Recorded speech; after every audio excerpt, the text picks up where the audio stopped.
really impressed with how many of you actually stayed. Maybe you're too tired to move. This is like the last one before like Pig Floyd goes on, so maybe everybody's like, all right, like, you know, we'll give this guy a chance. Is everybody ready to begin? Hey, say it a little louder. Yeah. Thank you, thank you. This slide has absolutely nothing to do with the presentation, but I thought that it was hilarious. So, like, regardless of what your feelings are on genetically modified food, like, you know, I know that like the images might not be easy for everyone to see because I prepared this like presentation for indoors, and so there might be a bit of a glare, so I'm going to do a bit of reading. This slide just says, it's from Snow White. Of course, the Wicked Witch is giving Snow White the apple, and she's like, this is no ordinary apple. It's a genetically modified apple that never browns. Take a bite. So like I thought that was a great place that, like, you know, to start. We'll be a little humorous before we jump into the actual presentation, but this is the first slide, actually, and the presentation was inspired by this question asked by Lauren Ornelas at Food Empowerment Project, and she asked this question during her presentation at the Sister Vegan Conference in 2015 when we were discussing the vegan praxis of Black Lives Matter. And you know, the question is, when we say veganism is easy, who do we mean it's easy for? And here's an image of Lauren doing a TED Talk, and this is like, you know, Food Empowerment Project, which like I never get tired of talking about because they do such important work. It's a volunteer-run organization, and like they explore the intersections of like, you know, of food justice, veganism, and food security. So like, you know, like there's so much information on that website that's useful for people regardless of where you're from. It's a US-based organization, but regardless of where you're from, you're going to find something useful there. Like Lauren has done tremendous research with like, you know, all of the people who volunteer with FEP, and like, you know, they've compiled all of this information on food justice, on migrant workers. I didn't know until I had started like listening to her and following her work that the average life expectancy of a strawberry picker is like 49 years old. And you know, and as someone who's vegan, like that really resonates with me because like it opened me up to an entirely different set of like, you know, of values that like, you know, that I wanted to be consistent with my veganism, because for me it's justice for the animals, but it's also justice across the board, because if, like, you know, as Roger pointed out, liberation for one group is meaningless if it's not liberation for everyone. They also have done like a lot of work into researching not just food insecurity, but like also slave chocolate. A lot of us don't know that the chocolate that we consume in the Western world, whether it's vegan or not, it's not cruelty-free, because a large portion of it is like, you know, it's procured through slavery, direct slavery, and we're not talking about like, you know, slavery is like some euphemism for something else. No, real slavery, and like, you know, that was very unsettling for me to learn. So like definitely check out the website. It's www.foodispower.org, and like, you know, and research like, you know, like as much as you can, and learn about Food Empowerment Project and the important work that they do.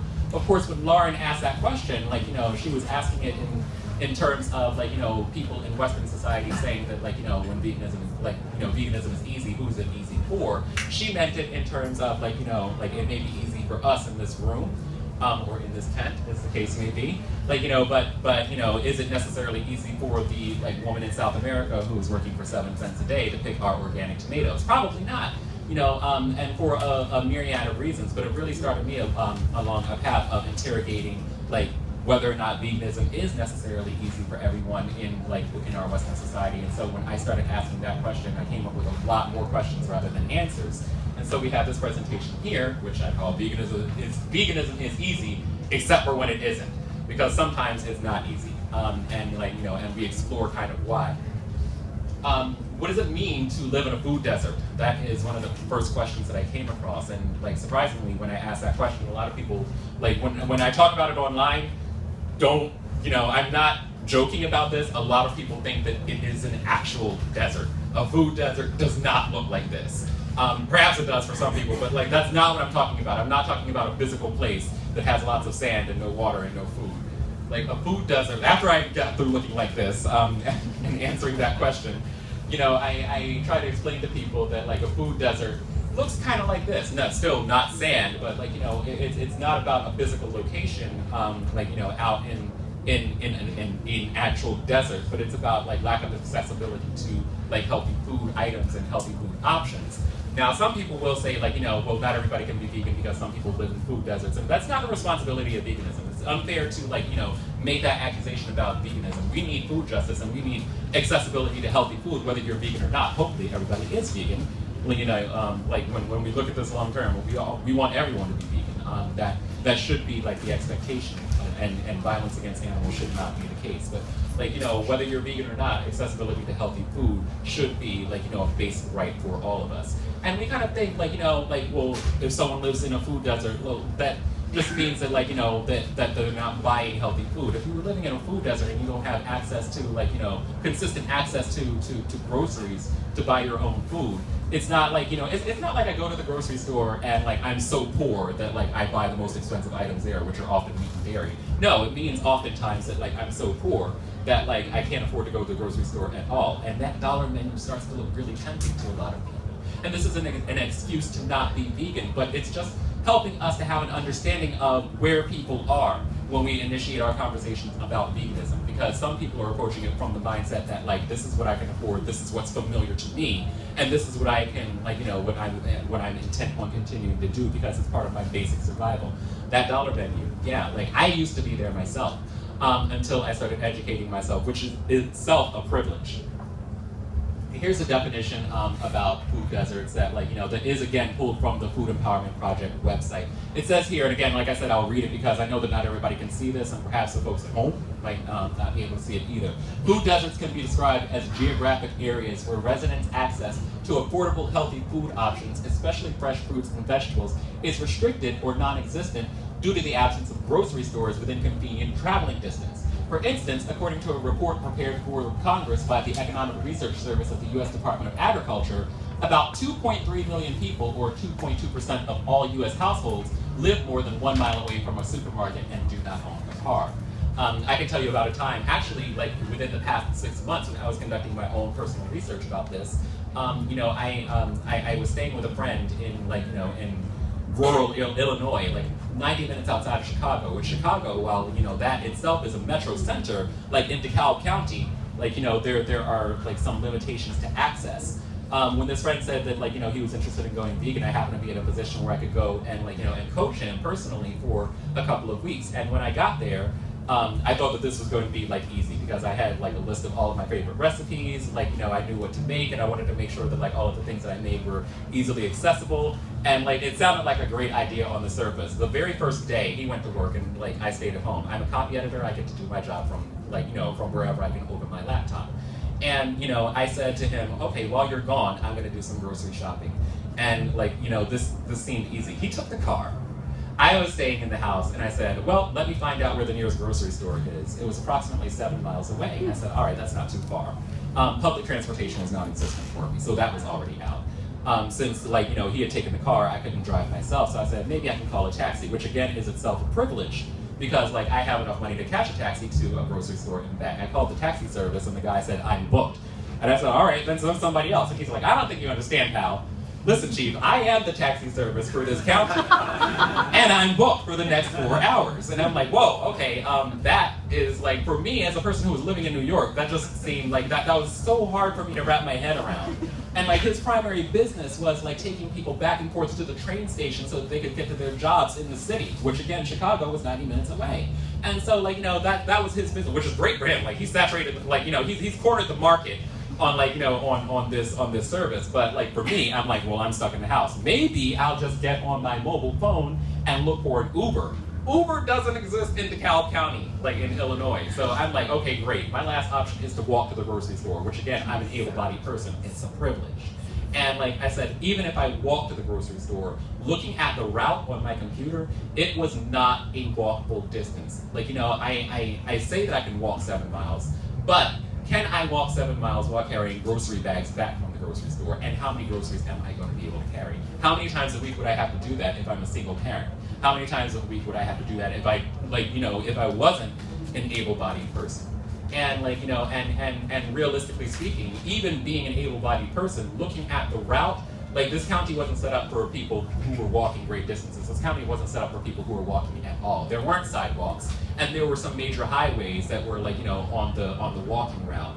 And and looking at that, I was living, although in a fairly like a fairly equitable area, I was living in a food desert during this 2 weeks. So I waited for my friend to come home, and that was like, that was a great like introduction to like his veganism, because he was expecting for me to like have like this 3-course meal laid out, and that didn't happen. So we had to go to the grocery store together using the car, which like, if he didn't have a car, we would be completely hosed. And so like, the nearest place that was in walking distance was a 7-Eleven, and for those of you who don't know, that's an American convenience store that didn't have a whole wealth of vegan options, and so like this was very hard.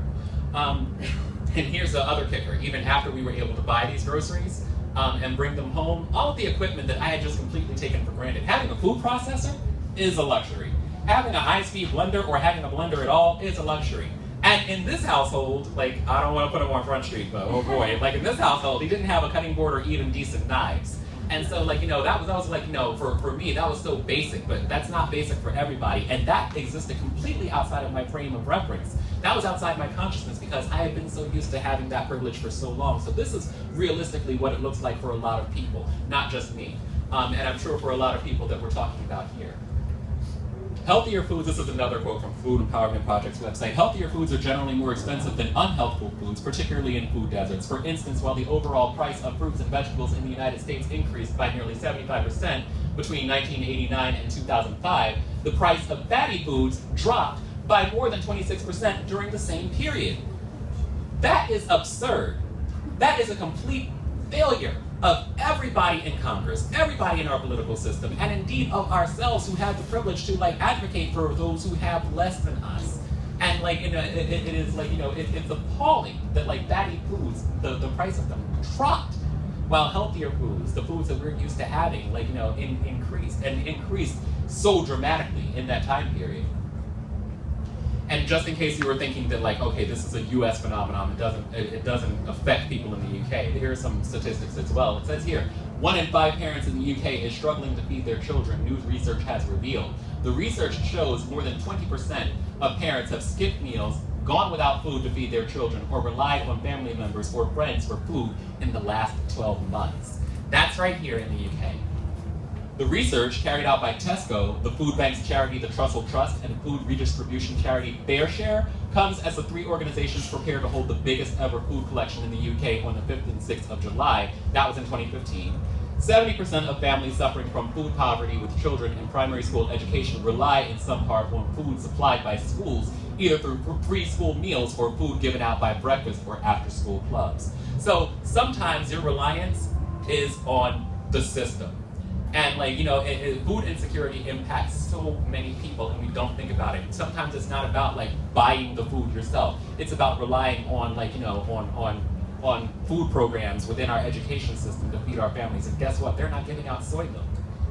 That's not subsidized by schools. They're not giving out vegan food. It's often unhealthy food that like, that these families are relying on that's not vegan.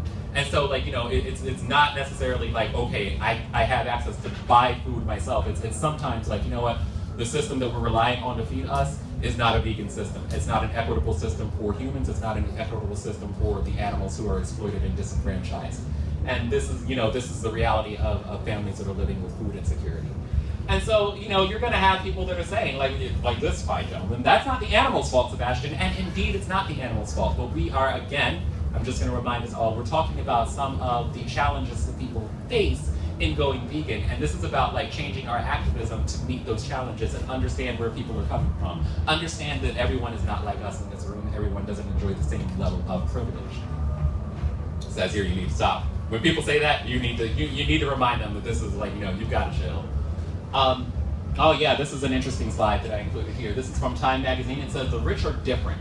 More money equals less empathy. People sometimes ask me why I like have such a heavy focus on people who experience food insecurity or families who are living with poverty, like in my activism. Not only is it the right thing to do because I'm not a shitty individual, but like but when we are looking at people in the mainstream community, like people who are generally well off, they actually have less empathy, and this has been like sociologically proven. So there's a lot of sense in gearing our activism toward disenfranchised communities, to people who are suffering more than we are, because those people actually have greater empathy, and those people are more given to like understanding the need for solidarity between social justice movements. And we are going to need the support of other people in different social justice movements if we're going to be successful. And that's across the board, whether we're talking about like, you know, racial justice, whether we're talking about animal justice, whether we're talking about like gender justice, like, you know, regardless of the situation, there needs to be solidarity because so many of us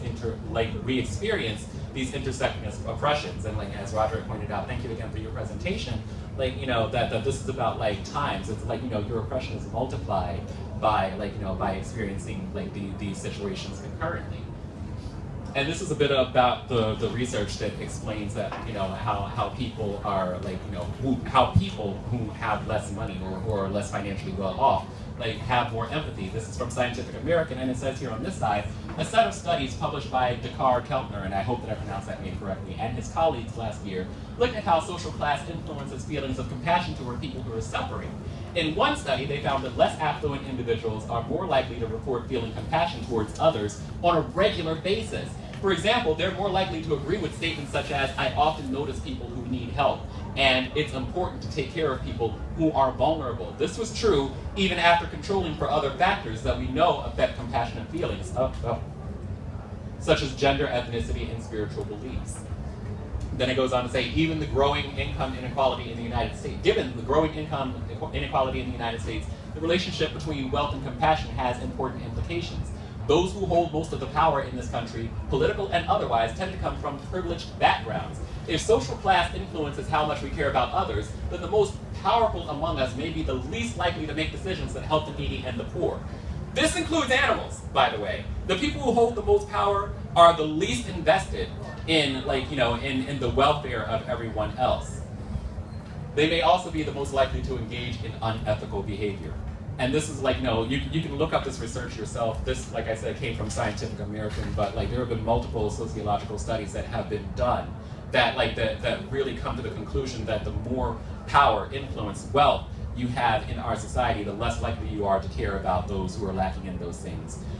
People from different, like, disenfranchised communities and other animals. And so, like, you know, we can't rely on people who already have a lot to give a damn about those who don't have a lot. So, like, we're all in this together. My liberation is tied up in the liberation of every other being around here, like, whether they are human or non-human.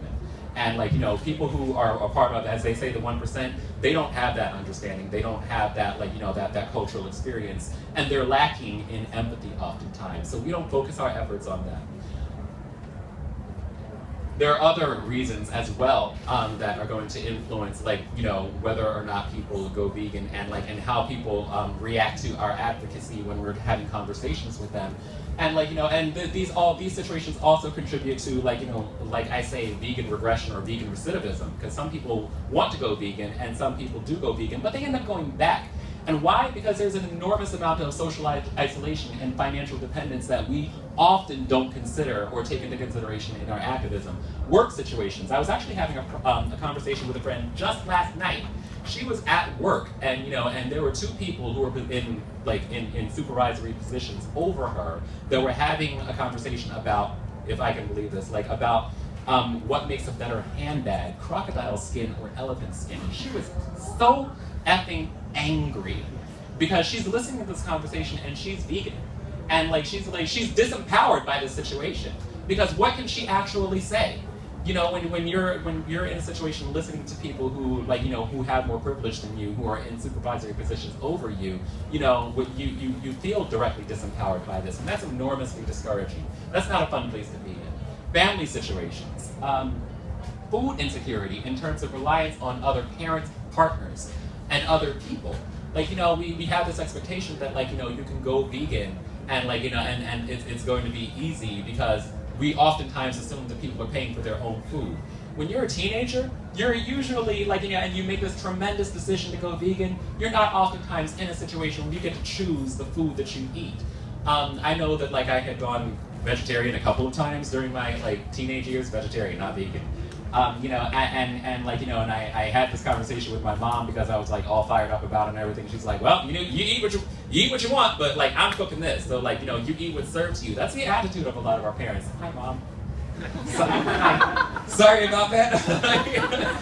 She's cool now though. She's cool now though. We've come a long way. But like, you know, but like what partners of spouses who like, you know, who don't work and who are not the ones who are bringing home the income, they're oftentimes disempowered by their situations because they're not making the decisions about like, you know, about what food is brought into the house. And that's, you know, that's not an easy position for someone to occupy. And like, I've had people tell me before, not all vegans, and like I know a person who like, you know, who was vegan and through insurmountable odds, it was great for, wonderful, I'm glad that you know that person, but that's not the statistical reality for a lot of people. Like, you know, that's not how this works for everyone. I'm glad that your person was able to make it work, but we're talking about making this work for everybody, not just individuals who were able to like overcome their situations in order to be successful at this. You know, we want to make sure that everybody's able to do it. And, you know, again, like if I can borrow from like, you know, other social justice movements, like, you know, people take like the election of Barack Obama as a black president and mean like, oh, well, like he overcame the odds and look, he's president of the United States. Guess what? There are people that are black in the United States being shot every day by a militarized police. That's not the reality for everyone. Well done, Barack Obama, you're president, but you're a president in a country that, like, you know, that still largely upholds like white supremacist values and like in a system that not just disenfranchises like black Americans, but also like, you know, people around the globe that are susceptible, that are vulnerable to like an imperialist culture and a country that exercises like, you know, this massive power of globalization. So yeah, like there's like, I went off on a tangent there. I do that sometimes. I apologize. Here's another thing that everyone, like, you know, how many people have said to someone, myself included, like, you know, rice and beans are cheap. Like, you know, so it's, you know, everybody can eat rice and beans and like, you know, and that sorts out that problem. No, it doesn't. Like, yes, rice and beans are cheap. I eat it all the time. I'm poor myself. Like, you know, this is I don't lead a very glamorous lifestyle, despite what some of you may have been told. Like, you know, so it's a great dish. But like, you know, but poor people deserve more than rice and beans. Like, let's be realistic here. Like, yes, I eat it out of necessity. And like, you know, and the animals shouldn't pay for like, you know, the problems that have been created, the problems of resource distribution and food inequality that have been created by humans. But the reality of the situation is that, like, you know, that's not how most of the world looks at it. And so again, I'm not making excuses for people to not be vegan. I'm just helping us to understand and realize where other people are when we're like, you know, when we're advocating for veganism. Yeah, like when people come with the rice and beans, I literally can't. So like, this is just a slide expressing like, you know, my frustration at this. We also need to understand food preparation as a privilege. What does it mean to be time rich? Like for me, I've learned that, like, you know what, I post recipes online. I have like food albums on social media. I'm sure most of us do, where we post our, like, you know, our favorite things that we make and we share our vegan food. But you know what I often did not think about when I was posting my food albums is the amount of time that goes into preparing some of the food that I post. Sometimes I'll spend hours, like, you know, making dishes. Sometimes I spend as little as 45 minutes. But you know what, I'm in a position where I am myself time rich. Sometimes privilege isn't strictly a financial thing. Oftentimes privilege is like, you know, having the ability to spend a lot of time preparing food. Again, sometimes folks are working 2 or 3 jobs just to make ends meet, and they don't have the same access to time that I do in order to make a lot of dishes and in order to, like, you know, to do these things. And so yeah, again, we go back to that dollar menu, which like seems really attractive to folks that are under that sort of pressure. But so it then becomes incumbent upon us, again, this isn't an excuse, but like, you know, helping people to realize that this is what we're looking at. It becomes incumbent upon us to help people, like, you know, find fast, easy dishes that they're able to make that don't cost a bunch, that won't break the bank, that, you know, that is nutritious, that does help them, you know, and making that available to other people as well. So it's not just the pretty things that, like, you know, that we spend hours making and plating and getting the lighting just right so that we can take the picture for it. Like, you know, it's also the fast and easy things, and we need to bear that in mind when we're advocating our veganism to other people. And so, like, you know, people will often also ask me, what do you want me to do? Like, you know, here are the takeaways that I want you to, like, get out of this presentation. I like wrote online recently. There are 3 reasons why I stopped telling people online to educate themselves about oppression. Oftentimes as social justice advocates, we get frustrated, like, when people are asking a lot of questions, and it's like, you know what, go look it up yourself, go research it yourself. I am, like, you know, I'm not in a place where, like, I feel like doing this for the umpteenth time. just bear in mind that for a lot of people, this is their first time asking them. We need to treat them as though this is the first time that we've heard this question, even though it might be like the 90th time that we've heard it that day. You know, regardless of how many times we may have even heard it like over the course of a lifetime, it may be the first time for that person. So giving them the benefit of the doubt. These are the reasons why I stopped telling people to just educate themselves. Knowing how to conduct a search and objectively evaluate the information you find is itself a privilege, and thinking everyone has the capacity to do that is a huge assumption. So, like, you know, when we tell people to go and research things themselves, they can't always do that. We can't always trust the results that they're going to come back with. If you ask people to research whether or not the Earth is flat, they're going to bring their, like, you know, their biases into that kind of. The Earth is not flat, by the way. I don't want anybody to, please, like, if you're, and the folks at home too, like, you know, I don't want you thinking away that the Earth is flat from this presentation. This is going to get me a lot of backlash on social media because I know some people who think that it is. But, like, we're going to bring our biases to that conversation. We're going to bring our biases to our searches, like, you know, and like, you know, regardless of what the topic is veganism healthy? Is something that I'm probably going to look up. Is veganism unhealthy? Is something that, like, you know, that a meat lobbyist is probably going to look up. And we're both going to have dramatically different results. Hell, like, even our searches, like, you know, like Google is going to return things to us based on our previous searches, based on what Google thinks we want to see. So, like, there's a huge level of bias there that, like, we want to eliminate by, like, you know, by helping people along the way rather than, like, sending them off to do research on their own. Number two, Google is like an evil genie. If you don't make exactly the correct wish when you rub the search engine and click go, you'll get exactly what you wished for. And that's almost always a bias supporting catastrophe that goes hand in hand with number one. Like, you know, like, depending on what you type in, even if you, like, you know, miss a certain word, what you type into a Google search has a tremendous impact on what the results are going to be. And, like, you know, and just like a genie, Google is going to return what it thinks you want to see. And, like, you know, and everything is usually based on confirmation bias. Like, you know, none of us are completely objective, but we can help people to find more objective, more reliable information if we're, like, you know, if we're invested in their success by helping them rather than sending them off to do it on their own. And number three, this is specific to, like, you know, educating people online, which I know a lot of us do. We're going to leave this, like, you know, this talk today, and we're going to go to our social media platforms, and we're going to, like, have conversations with our significant others, our family, our friends, like, all the people in our network. When educating people online, sometimes the people we're directly talking to are going to mansplain, whitesplain, humansplain away all their privilege. In fact, they almost always will. But bear in mind that we don't always just educate for that person. Sometimes when we're, like, sharing information online, when we're having conversations online, we share information for the 50+ other people on that YouTube video, comment thread, or that Facebook thread who are reading and watching in silence. I can't tell you how many people that I didn't even know were reading conversations that would inbox me weeks and sometimes months later, and, like, sometimes they do it immediately, but I don't know because it got filtered out. But, like, you know, but they say that, like, hey, like, you know, I read what you wrote, and I read the link that you shared, and, like, you know, or I watched the video that you posted, and, like, that had a tremendous effect on me. So even if the people that we're talking to directly, like, are not receptive, and whether we're talking to them online or whether we're talking to them, like, you know, in person, there are still people around who are hearing that conversation. Before we came today to VegFest, we actually had, we stopped, me and my two friends, and we had coffee in a coffee house where there was, like, a gorgeous little offen pincher just walking around. And, like, you know, people who know me personally know that one of my pet peeves is, like, you know, is purebred dogs, because of the number of, like, you know, the number of shelter animals that there are that often get put down. And so I was having a very loud conversation with my friends about, like, you know, about why it's important to adopt instead of shop.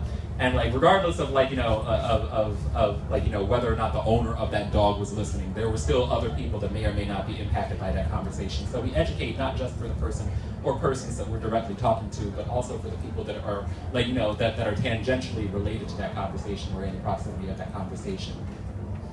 And the obligatory disclaimer, if you're going through racial battle fatigue, gendered violence, or other trauma, this advice is definitely not for you. And, like, you know what, we don't always have a responsibility to educate, and I don't want anybody, like, you know, walking out of here and saying, like, well, Sebastian said I have to. No, Sebastian didn't say that you have to do all of these things. If you're actually going through something, if you are emotionally distressed, sometimes we're not always in a position to be the best advocates that we can be, and that's okay. So like, you know, take a break, recharge, like, you know, go through some radical self-healing, whatever that may look like for you, and come back ready to have those conversations. I see a lot of activists that, like, you know, that get burnt out, that get frustrated, and like, you know, and they're not in a place to be the best advocate that they can be. And it's not their time to advocate. And I see that frustration come out in their education efforts, and like, you know, I you know, and it saddens me because like this is a person who obviously is in need of healing themselves, and like, you know, and they're still out here trying to fight for animals, and like, you know, that happens to a lot of famous advocates. Like, you know, we see, I'm not going to name names, but like all of us are familiar with someone who's like, you know, who's spoken out of turn, because like it's really difficult. Like when you see what happens to animals every day, all the time, and the capacity for like, you know, for torture and violence and exploitation that we can be responsible for as humans, it's really, really hard not to get jaded and not to become bitter about that. But when that does happen to us, and it will happen to all of us at some point, take a step back and like, you know, and try to find your center again before you go back out there and try to advocate, because like it's going to be like, it's not going to be helpful for your advocacy. It's not going to be necessarily helpful for the people you're talking to. And I know all of us know someone who says, well, like, you know what, somebody got in my face one time, they were real mad at me, and they screamed and hollered at me, and I went vegan because of that. That's not how it works for most of us, okay? Sorry, like, you know, that experience may have worked for you. That doesn't work for everybody. So like, well done for you that you went vegan because someone screamed at your face. But like, you know what, my best teachers in school, the ones who helped me through my, like, you know, my primary school education and my secondary education, they were not the ones who were screaming at me. They were the ones who were like, that were understanding, that were helping me, that met me where I was. And that's how we become like better advocates for the animals. So thank you all for coming out. If we got to, thank you for everyone.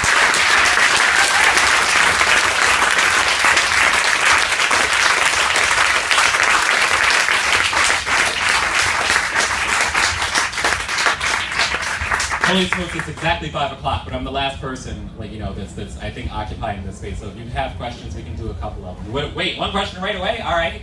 Yeah, so about the food valley, you know, what is it, the food desert? Yeah. Might be, and that being a problem. Definitely a problem, you can see that. How do you overcome it then? Do you not do vegan advocacy with such people? I'm glad you asked that question. No, it's not that you don't do vegan advocacy for people who live in food deserts. Like, you know, it's that you modify your advocacy to, like, you know, to center the people who are victimized by this system. And so, like, you know, like I said, it's about understanding where people are and meeting them where they are when you're doing your advocacy, because not everybody comes to this, like, you know, to the game board with an equal number of pieces. And actually, again, Food Empowerment Project, I'm going to keep on pimping them because Lauren Ornelas is amazing. Like, you know, they've already done tremendous work with going into specific communities and helping people walk away with, like, everything from eating plans to, like, you know, to educational, like, you know, tools for them to like, you know, to make veganism a reality. Any other questions? Roger.